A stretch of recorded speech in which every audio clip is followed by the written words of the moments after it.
Yes, hi everyone, good morning. माझं नाव doctor परमेश्वर बटुळे. मी एक आरोग्य सल्लागार आहे आणि आजचा आरोग्य सल्ला म्हणजे पीसीओडीची लक्षणं. पीसीओडी, पॉलिसिस्टिक ओव्हरियन सिंड्रोम किंवा पॉलिसिस्टिक ओव्हरियन डिसऑर्डर ज्याला म्हटलं जातं, त्याची लक्षणं काय काय? तर पहिलं लक्षण आहे मासिक पाळी अनियमित येणे.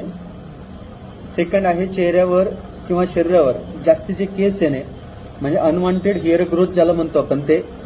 तिसरं लक्षण आहे केस गळणे किंवा टक्कल पडणे, आहे ते केस गळणे आणि टक्कल पडणे. चौथं लक्षण आहे ते म्हणजे वजन वाढणे किंवा लठ्ठपणा, ओबेसिटी वाढणे, वजन वाढणे. आपण आहेत त्या वजनापेक्षा जास्त वजन आपलं वाढतं हार्मोन इम्बॅलन्स झाल्यामुळं. पाचवं लक्षण आहे त्वचेवर मुरूम किंवा काळे डाग येणे, आपली जी स्किन आहे त्याच्यावर मुरूम येतो किंवा काळे डाग येतात. आणि सहावं लक्षण आहे प्रेग्नन्सी राहण्यामध्ये अडचण येणे. ही 6 लक्षणं पीसीओडीची आहेत. येस, तर उद्या भेटूया आपण नवीन टॉपिकसह.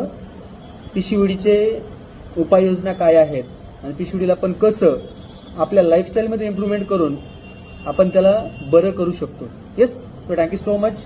भेटूया उद्या सकाळी. थँक्यू.